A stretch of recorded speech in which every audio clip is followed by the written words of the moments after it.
I never imagined that a single sentence could completely shatter the life I'd built for 12 years. I never thought the man with whom I'd shared dreams, plans, and a bed for over a decade would be capable of looking me in the eye and uttering such devastating words. But that's exactly what happened on an ordinary Tuesday while I was making dinner in our kitchen in Denver. Ethan came home from work with an expression I knew all too well. The face of someone who had made a decision on his own and expected me to just quietly accept it. He didn't even take off his coat. Didn't give me a kiss like he usually did. He just planted himself in the kitchen doorway and fired the shot. "Sarah, make sure the house is spotless. My sister just had her baby, and she's going to live here for 6 months so you can take care of the kid." My spoon stopped midair. The onions and garlic sizzled in the pan. The world seemed to freeze for a few seconds as my brain processed what I just heard. He wasn't asking. He wasn't suggesting. He wasn't even consulting my opinion. He was informing me of a decision already made as if I were an employee in my own home. I've been a teacher for 15 years. I get up every day at 5:30 a.m. to be at school by 7 a.m. I spend my entire day managing fourth graders, grading homework, planning lessons, and dealing with busy parents and demanding principals. I get home at 5 p.m., dead tired. But I still cook dinner, take care of the house, do the laundry, iron. Weekends are for deep cleaning, grocery shopping, and preparing school materials.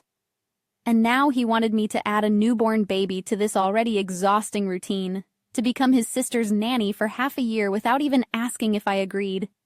If I was physically and emotionally up for it. If our budget could even handle feeding 2 more people. I took a deep breath before answering, trying to stay calm. "Ethan, can we talk about this? This isn't a simple decision. I work all day. The house is already small for the 2 of us." He cut me off before I could finish. "There's nothing to talk about, Sarah. Jess needs help with Leo. And you're the only person in the family who can give it to her. She'll be here on Sunday." It was Thursday.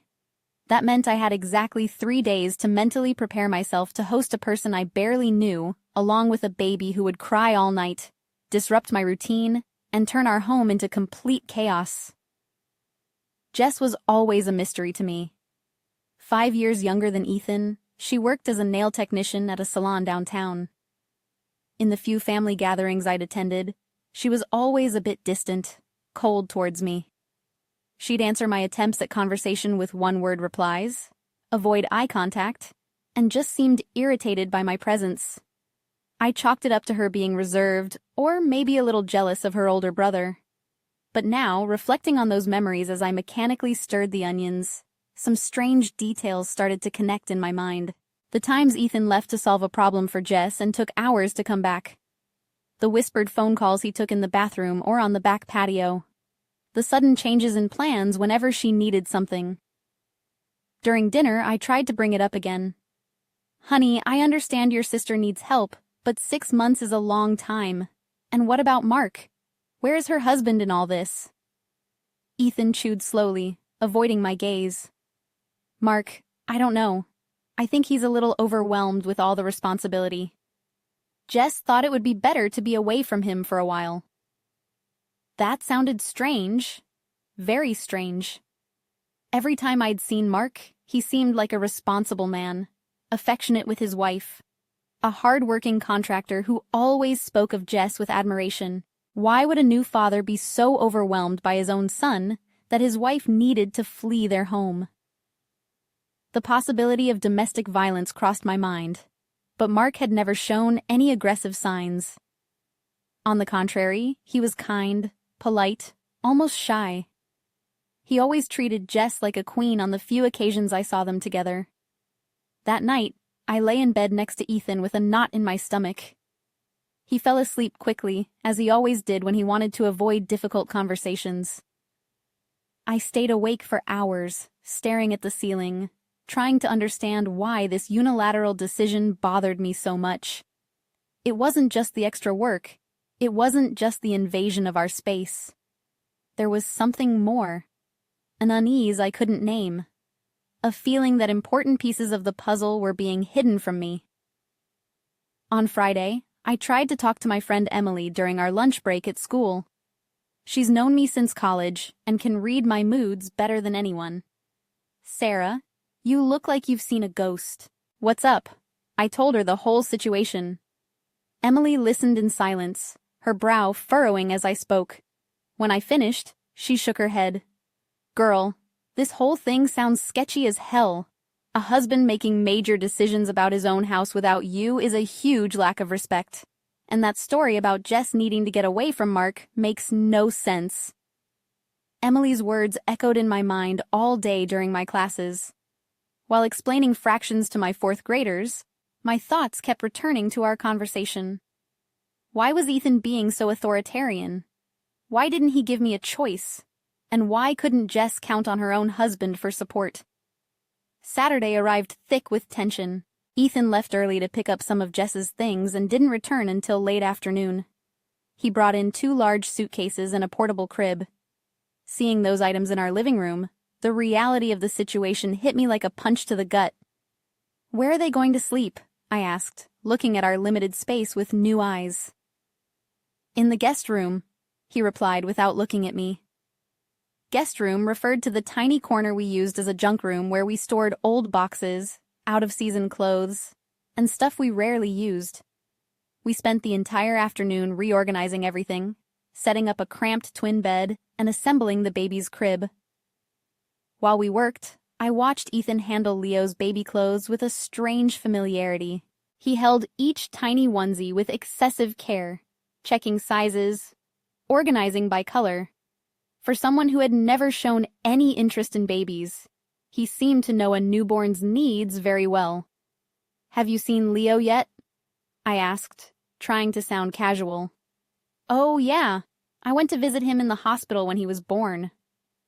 Another piece of information he had omitted. Ethan visited his sister in the maternity ward and hadn't told me.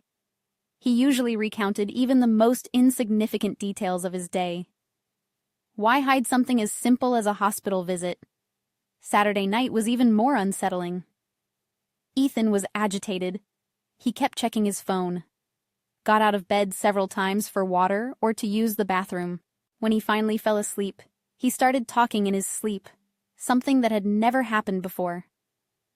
I couldn't make out the words, but his tone was filled with anxiety. Sunday dawned gray, perfectly matching my mood. Ethan woke up early, showered, and got dressed as if he were going on an important date. He used the cologne I'd given him for our wedding anniversary, the one he saved for special occasions. "I'm going to get them," he announced, grabbing the car keys. "Don't you want me to come with you?" "No need. You can use the time to finish getting the house ready." There it was again. That order disguised as a suggestion. Finish getting the house ready. As if the house wasn't already immaculate, as I always kept it.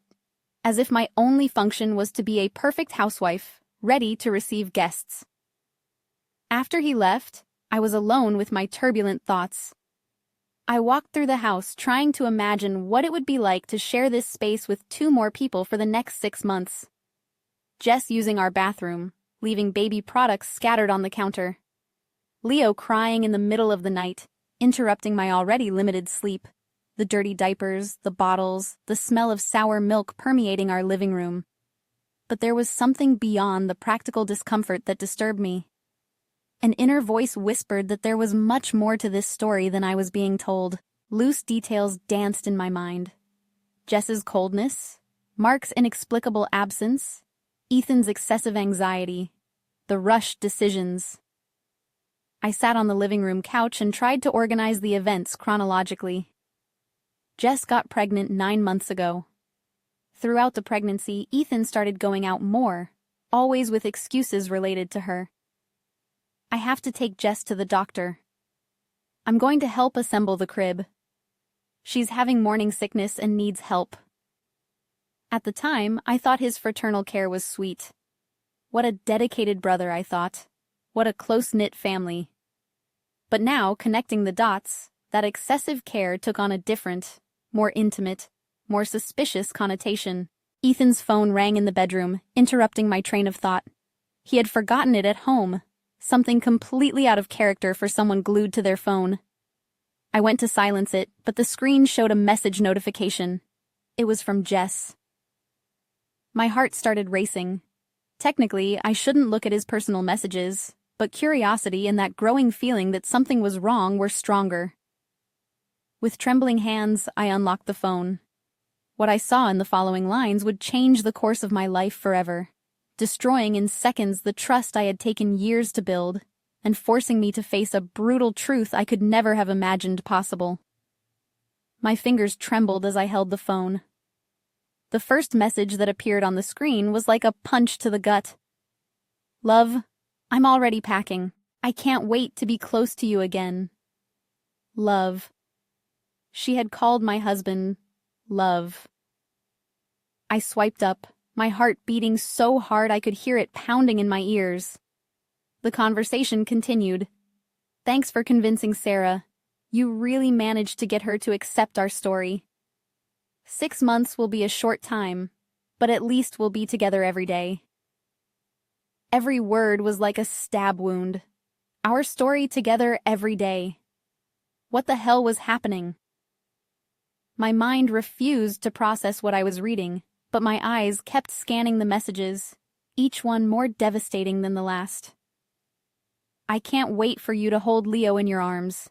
He needs to get to know his father better. The phone slipped from my hands and hit the floor with a thud. Father? She had written. Father. Leo wasn't Mark's son. He was Ethan's son. My husband had a child with his own sister. I sat down heavily on the edge of the bed, trying to breathe. The room seemed to spin around me. 12 years of marriage. 12 years of a life I thought I knew. 12 years with a man I loved and respected.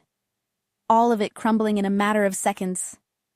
I picked up the phone from the floor, my hands shaking uncontrollably.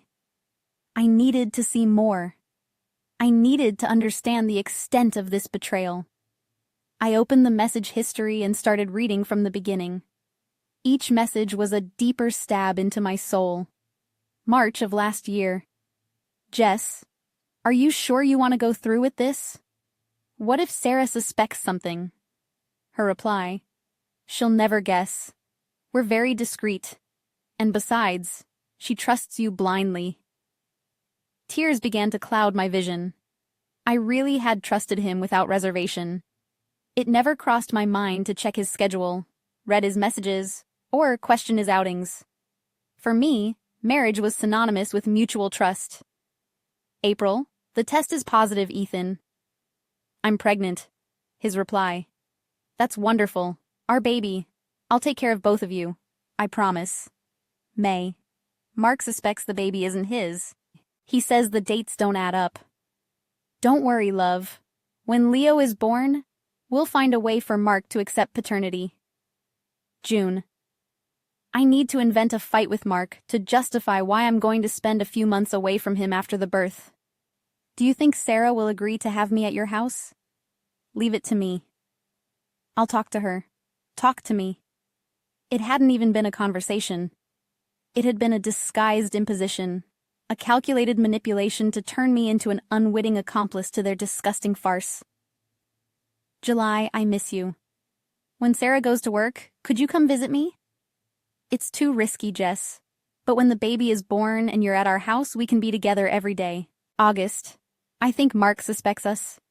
Yesterday, he asked me why you come around so much. Don't worry, he'll get over it soon. September, Leo is born.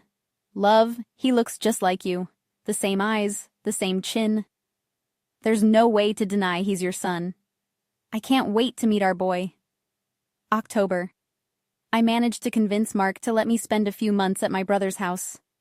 I told him I need help with the baby and that you and Sarah are the only people I trust. Perfect. I'll talk to Sarah tomorrow. And he had talked in the cruelest, most authoritarian way possible, making me the mandatory nanny for the son he had with his lover, who also happened to be his sister. Nausea churned in my stomach. I ran to the bathroom and threw up everything I had. My body was rejecting this reality as if it were a deadly poison. Incest, Betrayal, lies, manipulation, all mixed together in a devastating combination that destroyed every good memory I had of our relationship. I staggered back to the bedroom. The phone was still there on the bed, a silent testament to all this filth.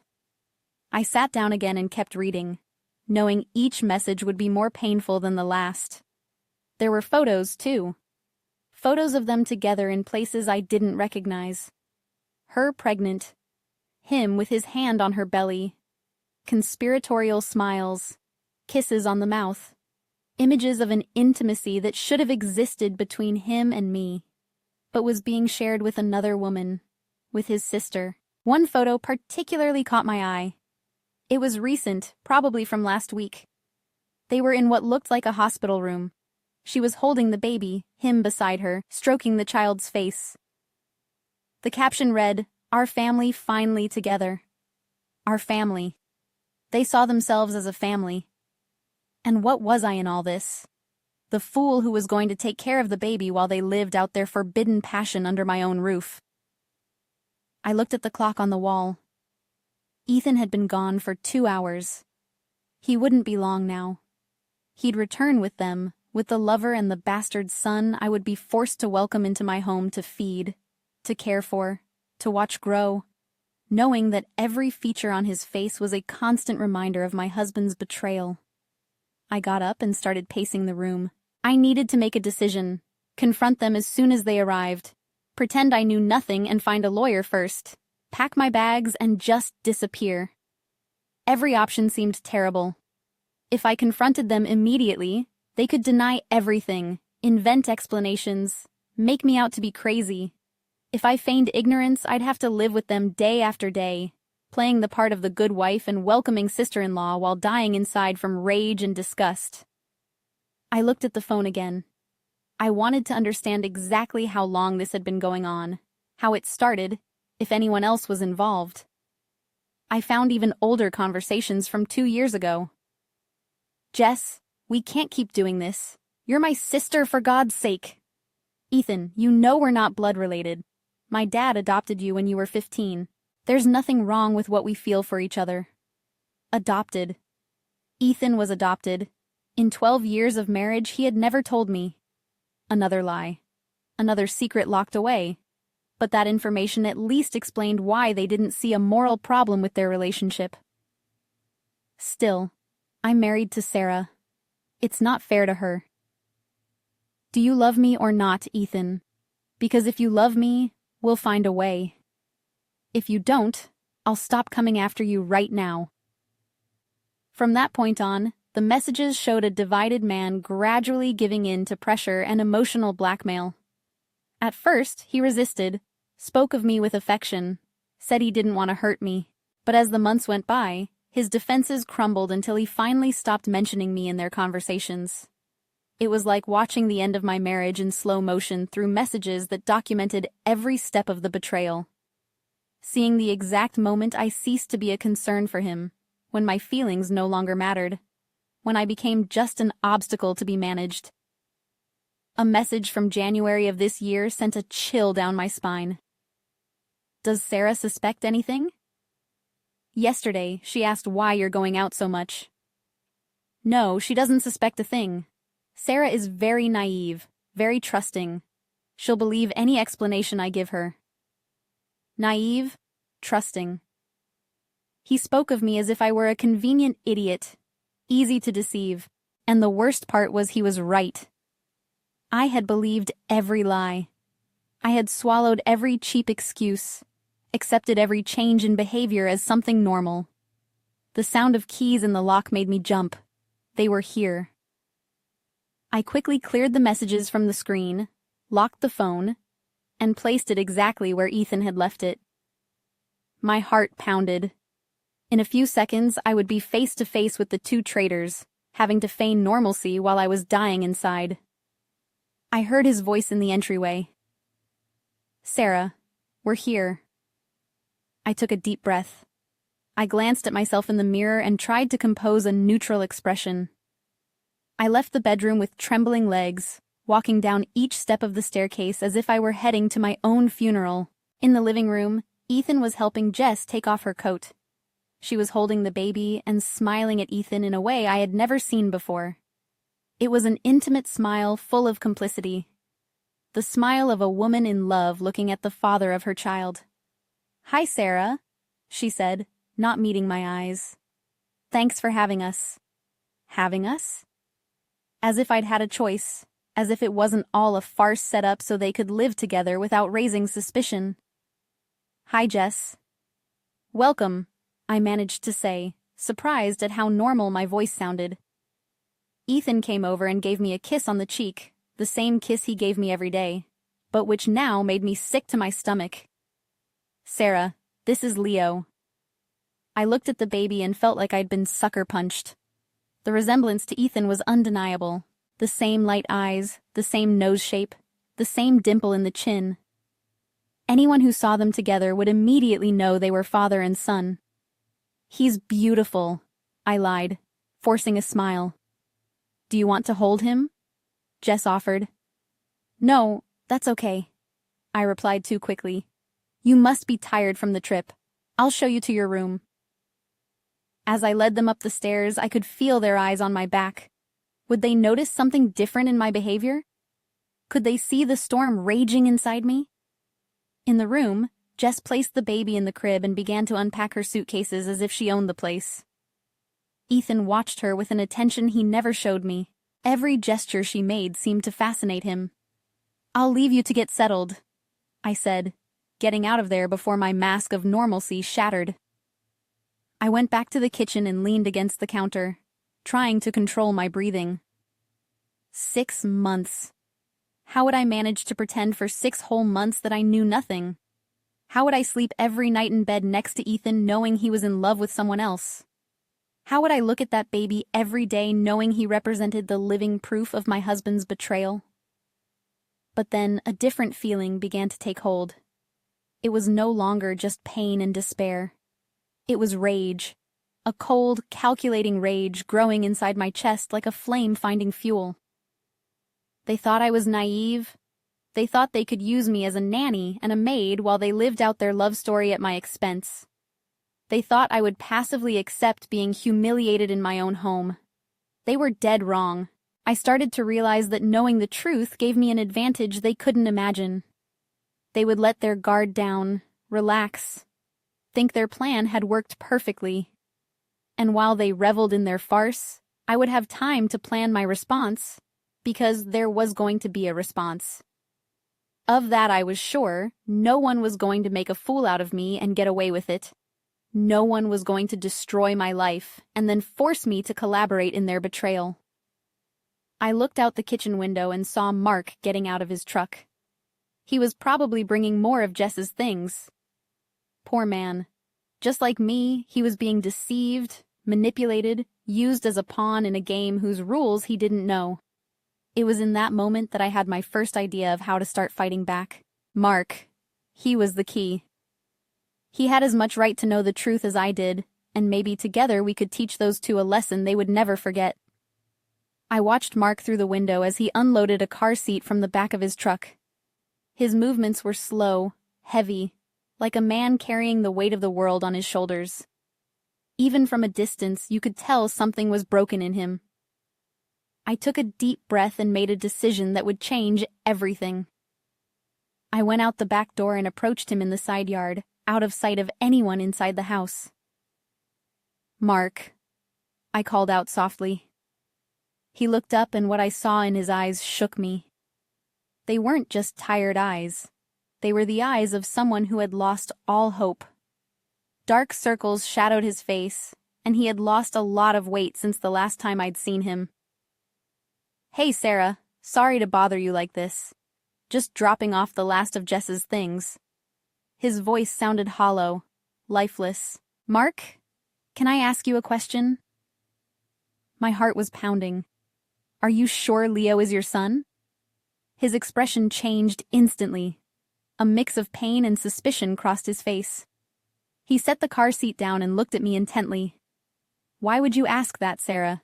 "Because I found out some things today that have me very worried. Things that involve you, too." Mark glanced nervously toward the house, then turned his attention back to me. What kind of things? There was no turning back now. I had to tell him everything. Ethan left his phone at home. A message from Jess came in today, and I ended up seeing things I shouldn't have. His face went pale. What things, Sarah? For God's sake, just tell me. Mark, sit down. I pointed to the wooden bench under the big maple tree. What I'm about to tell you is going to be very hard to hear. He sat down slowly as if his bones had turned to lead. I sat next to him and began to recount everything I had discovered. With each revelation, I watched Mark crumble a little more. Love letters between them. He muttered when I told him about the intimate conversations. How long? From what I saw, at least 2 years. But Mark, there's more. A lot more. I told him about the photos, about their plans for her to stay at our house, about the mentions of Leo as Ethan's son. With each piece of information, Mark buried his face deeper into his hands. I knew it, he whispered. Oh my God. I knew something was wrong, but I never imagined it was this. What do you mean you knew? Mark looked up, silent tears streaming down his face. Sarah, I've been noticing changes in Jess for months. She became cold with me, distant. When she got pregnant, I was ecstatic, but she showed no joy at all. He paused to take a ragged breath before continuing. Throughout the entire pregnancy, she made excuses not to be intimate with me. She said she had morning sickness, that she didn't feel well, that it was better to avoid it. Then when the doctor gave the all clear, she kept rejecting me. My heart broke hearing that Mark was a good, hard-working man who loved his wife, and he was being destroyed by a betrayal he didn't even fully comprehend. There's more, he continued, his voice cracking. At the hospital after Leo was born, a nurse made a strange comment. She said the baby didn't look anything like me, that he looked more like one of the mother's relatives. At the time, I thought it was nothing, but later it stuck with me. Mark, I need to show you something. I pulled my phone out of my pocket. During our conversation, I had taken a few pictures of the screen of Ethan's phone. Look at this. I showed him one of the photos where Ethan was holding Leo. The resemblance was astonishing, undeniable. Mark was silent for several long seconds analyzing the image. He's identical to him, he murmured. How could I have been so blind? You weren't blind, Mark. You were deceived by 2 very calculating people. They planned everything down to the last detail, so neither of us would suspect. I then told him about all the times Ethan had left the house with excuses related to Jess, about the mysterious calls, about his insistence on convincing me to let her stay. Sarah, I feel like the biggest idiot in the world, Mark vented. I worked double shifts throughout the whole pregnancy to buy things for the baby. I assembled the crib, painted the nursery, bought the stroller, clothes, diapers, all to raise another man's child. My own rage grew even stronger hearing this. It wasn't just betrayal. It was pure cruelty. To let a man prepare emotionally and financially for fatherhood. To let him fall in love with the idea of a family only to find out it was all a lie. And there's another thing, Mark continued. In the last few months, Jess started talking really badly about you. She said you were annoying, controlling, that you didn't like her. Now I understand why. She was laying the groundwork so I wouldn't find it strange when she said she wanted to stay at your house for a while. She said, even though you were a bit difficult, you were the only person who could help her with the baby. Another layer of manipulation. Jess had poisoned Mark against me so he wouldn't question the real motives for her move into our home. What a cruel, calculating woman. Mark, there's something I want to know. Do you remember any specific moment when you suspected something between them? He thought for a few moments. Yeah, I do. It was at my mother-in-law's birthday barbecue about 6 months ago. I was in the kitchen helping her when I looked out the window and saw Ethan and Jess talking at the back of the yard. They were very close. She was touching his arm. They were both laughing quietly. And what did you do? I went outside to see what they were laughing about. When I got closer, They separated quickly and completely changed the subject. Ethan made up some story about planning a surprise for you.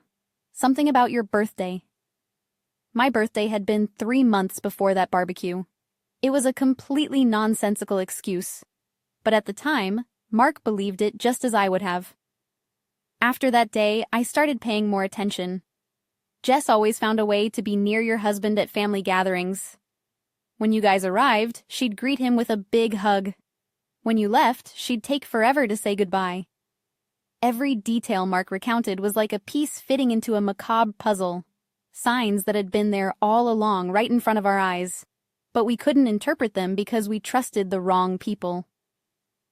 Sarah, can I ask you a question now? Mark said after a silence. Of course. Are you going to tell them you found out? That question had been tormenting me since I read the first messages. I haven't decided yet. I'm weighing my options because I'll tell you one thing. His voice grew firmer, charged with a determination that wasn't there at the beginning of our conversation. They can't get away with this. What they've done to us is inhuman. I completely agree, but we have to be smart. There's no point in acting on impulse and giving them a chance to invent more lies or escape the consequences.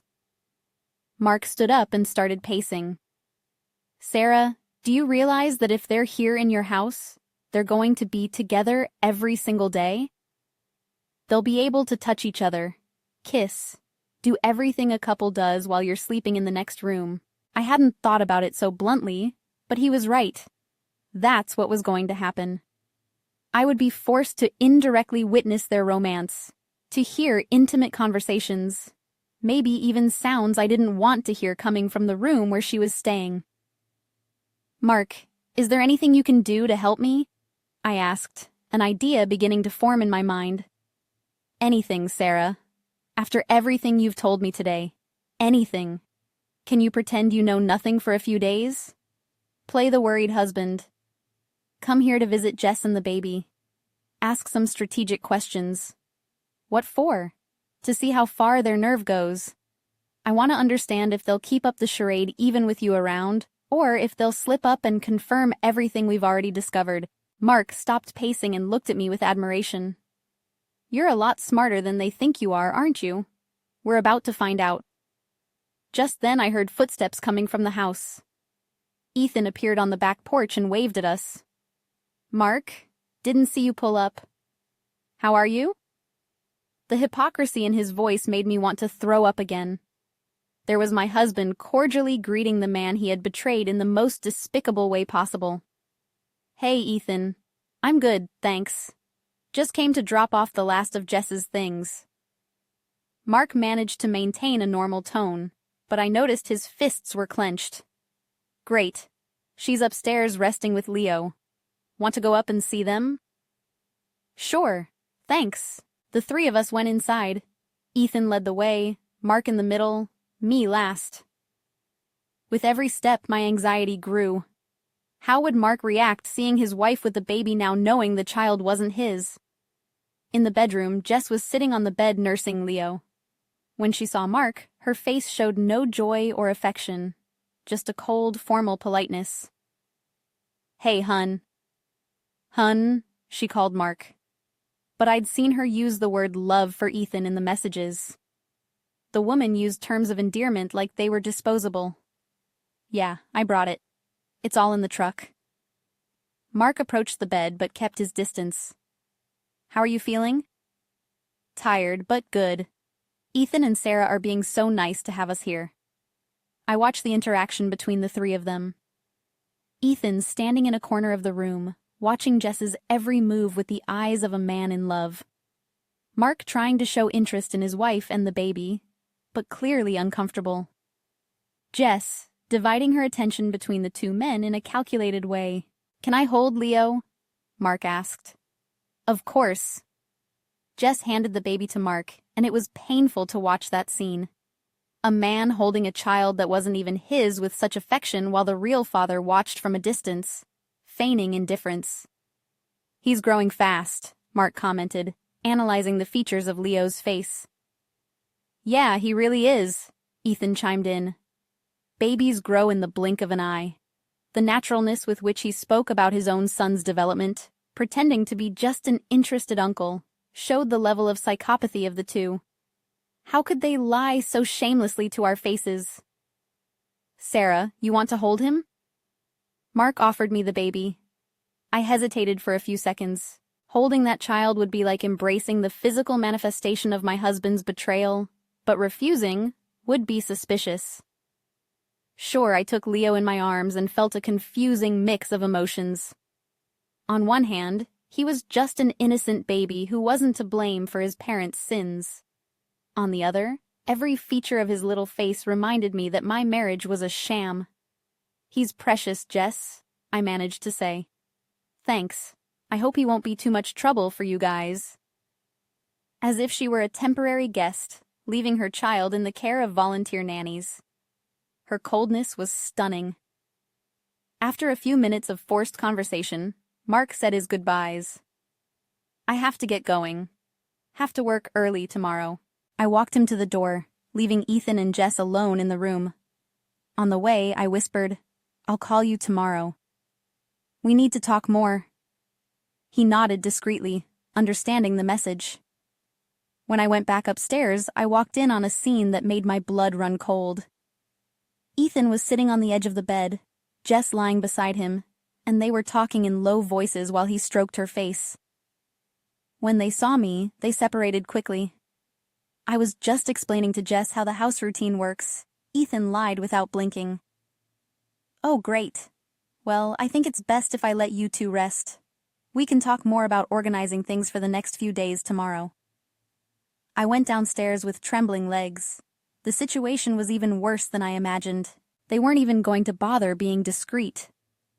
In less than 2 hours in my house, they were already touching, caressing, acting like a couple in love. Dinner that night was torture. Ethan went out of his way to be the perfect host, serving Jess, asking if she needed anything, praising the food I had prepared as if it were a special menu for an important guest. Sarah, you've always been an excellent cook, Jess commented. I remember your food was the best at the Sunday family dinners. Fake. Unbelievably fake. She had never praised my cooking before. On the contrary, she always ate little and complained it was bland or too salty. Thanks, I replied, forcing a smile. After dinner, they went up to her room together, claiming she needed to organize the baby's things, and Ethan was going to help. I was left alone in the kitchen, washing dishes and planning my next steps. The full truth was finally clear. They weren't just lovers. They were two sociopaths who had concocted an elaborate charade to destroy 2 lives without the slightest remorse. They had planned every move, every lie, every manipulation. But now I knew everything. And so did Mark. It was 2 against 2, and they had no idea the storm that was brewing. On Monday morning, I woke up at 5 a.m. as usual, but my mind had been racing for hours. I had spent the entire night plotting every detail of what was to come. Ethan slept soundly beside me, oblivious to the storm forming inside the woman who shared his bed.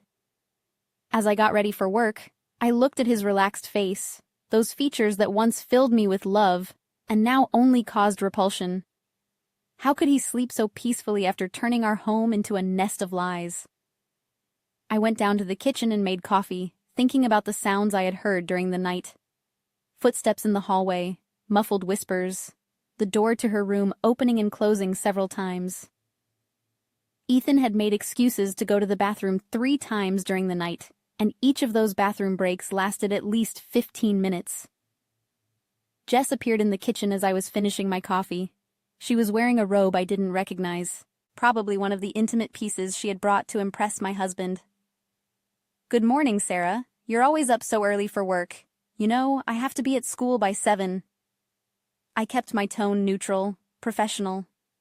Oh, right. Thanks for letting us stay here. I know it can't be easy having 2 extra people in your routine. Her hypocrisy was nauseating. Don't worry about it. Family is family. As I left the house, I called Mark before I even got to school. He answered on the first ring. Sarah, did something happen? Mark, can you talk? I'm on my way to work, but we need to figure out our next steps. Yeah, I can. I didn't sleep at all last night thinking about everything you told me yesterday. Me neither. Listen, are you working today? Yes, but I can slip away during my lunch break if I need to. Perfect. Can you meet me at Wash Park at 2 p.m.? I need your help with a few things. Throughout the morning at school, it was impossible to concentrate on my classes. My mind was completely focused on planning. Between explaining math problems, I scribbled numbers on a piece of paper, values of furniture, appliances, everything that could be sold quickly. During recess, I called 3 secondhand furniture stores I knew in the city. I explained that I needed to sell some items urgently and asked for the prices they